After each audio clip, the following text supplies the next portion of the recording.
انسان الله له نطفې نه پیدا کړی. طالبانو ورونو علامه شهاب الدین آلوسی رحمه الله دلته یوه خبره کړې، تاسې خبر باندې ځان پوه کړئ. دا مني څه دي؟ دا منیو نه چې بچی جوړیږي وی د دې د اجزا به یا متشابه اجزا وي، منطقي و فلسفه‌ای خبر کوي، یا به د اجزا متشابه اجزاو نه جوړ وي د مني چې دا بچی تر جوړیږي، او یا به مختلف اجزاوي. که چیرته اجزا متشابه اجزاوي نو متشابه اجزاو کې خدا ده چې هلته خو قانون دا ده د طبیعت.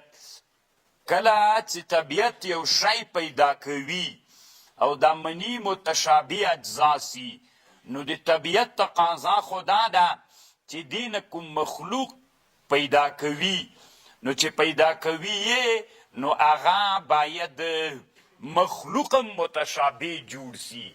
نو چې متشابه جوړ سي ډېره ښه علمي خبر ده، خو تاسې الله پې وکړي چې پې پوه سئ.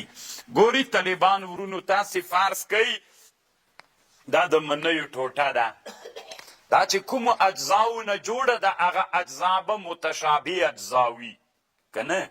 نو چې متشابه اجزا سول نو که بالفعل له دغه منیو نه الله عز وجل انسان پیدا کړی چې دا که دا الله نه وی پیدا کړی او مدبر نه وی، دوی وی دا مخلوق چې پیدا کړی طبیعت پیدا کړی. ها چې طبیعت پیدا کړی دا منی رواخله دا د اجزاو نه جوړ ده، متشابه اجزا دي.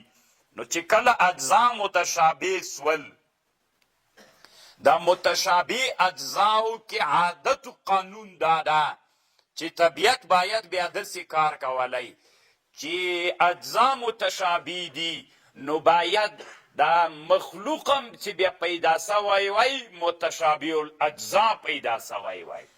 ځکه دا ماده بسیطه ده، نو بسیط مادې نه چې شی جوړیږي نو هغه متساوي جوړیږي. نو لکه بالفرض ما مخکې تاسې ته ویلي غنم راواخله، وی پولۍ دا جوار راواخله، جوار دی چې په هغه کې واچو څه ورته وایي، په کړۍ کې دی واچو چې وپړسېده، دا مخکې جوار چې څنګه و اوس هم همغسې ګرد متساوي اجزا ترېنه جوړ سو. ځکه دا چې کومو اجزاو نه جوړ د اجزای متشابه اجزا دي، نو د متشابه اجزاو تقاضا دا ده چې هماغسې مخلوق جوړ سي.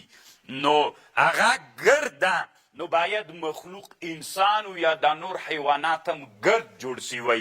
دا انسان تعریف طویل القامت عریض الاصفار، مستقیم القامت عریض الاصفار بادی البشرة، دی تعریف ده. نو باید طالبانو انسان ګرد مرد وی، لکه من سزګی ورته وایي، تاسې ششګی ورته وایي که نه؟ ژژګی جژګی. نو بس طالبانو داسې ګرد باید انسان جوړ وی.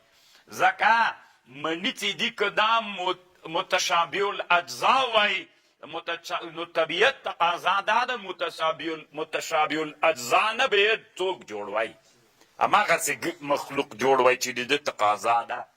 او که چیرته دا مختلف الاجزا وخه نو خو دې نه معلومه سوله چې څوک جوړ سوی ده. طبیعت دوی وی طبیعت جوړ کړی. دا طالبانو نن عصر کې د الحاد دپاره، ځکه ملحدین وی الله بیخي سته ده نه تاسې دروغ وایه، نو چې دروغي راځه بحث به وکړو. ته وایې چې انسان له منۍ نه پیدا ده، منۍ دا و متشابه اجزای دي که مختلف اجزایی دي. که متشابه اجزایی وي نو متشابه اجزاو د طبیعت تقاضا خدا ده چې همغسې شی جوړ سي، چې څنګه ده دا هم همغسې جوړ سي. ها یو او بل دا د طالبانو ورونو هغه اجزا خو ګرد دي، نو دا هم باید ګرد سي. او بل دا ده انسان چې ده دا د انسان اجزا چې دي دا مختلف الاجزا سی، متشابه نسی مختلف سی. نو چې مختلف سی بیا تانه پوښتنه کوم ته مني راواخله 15 اجزاوي دي. مثلا یو مني که مختلفو الاجزا سي، یو جز، 2 جزه، 3 جزه، 4 جزه، 15 جزه. نو 15 تا نه بیا پوښتنه کوم دغه اجزا چې دي هر یو ځان ته څوک ده؟ ځان ته یو جز، خو دا هر یو جز خو ځان ته بسیط ده. نو چې بسیط سو باید د بساطت تقاضا بیا دا ده چې هر یو نه د خپل بساطت په اندازه باندې دا جز بسیط ده. نو چې دینه مخلوق پیدا کیږي باید ګرد پیدا سي، له دنم ګرد پیدا سي، دنم ګرد پیدا سي، دنم. نو بیا طالبانو هر یو نه چې لکه ته وایي چې د مني مختلفو الاجزا دي، ښځې مختلفو الاجزا سول، د اجزا خو خپل منځ کې مختلف دي، هر واحد ته هر یو بیا څوک ده؟ بسیط ته که نه هر جز. خو دلته سره مختلف دي چې راټول دي، چې بیلې کې څوک دي؟ هر یو بسیط ته ځان ته جز ده. نو چې بسیط سو هر یو ځان ته جز سو، د بساطت تقاضا خو دا د طالبانو ورونو چې څوک سي چې ګرد پیدا سي. نو چې هر یو دینم ګرد پیدا سو، دینم تقاضا د هر یو ګرد ده. نو چې ګرد سوله مجموع مخلوق بیا باید څوک پیدا سي، بیا ګرد پیدا سي. نو ولی طالبانو ورونو څوک ده؟ مستقیم القامت، ولی عریض الاصفار ده، ولی بادی البشره ده. نو طالبانو ورونو دا په دې باندې دلیل ده چې دا کار چا نه ده کړی، طبیعت نه ده کړی. که طبیعت کړی وای انسانان ګرد باید ولکه توپ غوندې.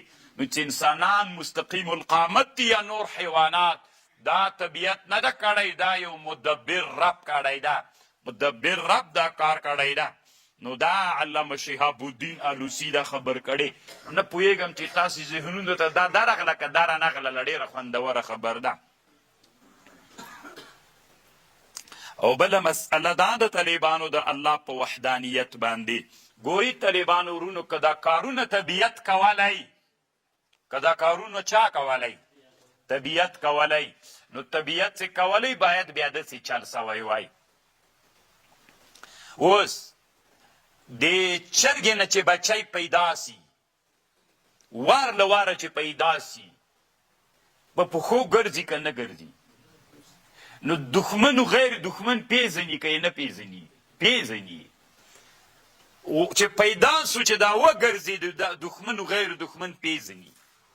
اما انسان چې پیدا سی تر څه وخته پورې ماشوم دښمن و عدم دښمن پیژني؟ سکروټه اور ډېر وخت نیسي. که طبیعت تقاضا وای ټول مخلوقات باید یو دم پیدا سی، یا یو دم څوک وای؟ عقلاو پوهان وای، یا یو دم طالبانو جاهلان وای وروسته څوک کېدلی. ولې دا تغایر راغلی؟ بعضې په اول کې هوښیاري، بعضې په ماشوم اوس دا د چرګې بچی څه چې پیدا سي اول کې بس دښمن پیژني، چې داسې باښه پې تېره سي منډه راواخلي مور ته راوتښتي، چې تاسې فکر پسې وکړي. او وړکۍ ماشوم نه پوهېږي. دې طالبانو کرا داسې په مخ زی الله بیا نابغه ترنه جوړ کړي په خپل وخت کې. نو که د طبیعت کار وایي نو خو باید ټول یا یو رقم ته وایي یا. نو دا د طبیعت تقاضا نه ده، یو مدبر لري، هغه مدبر رب العالمین ده.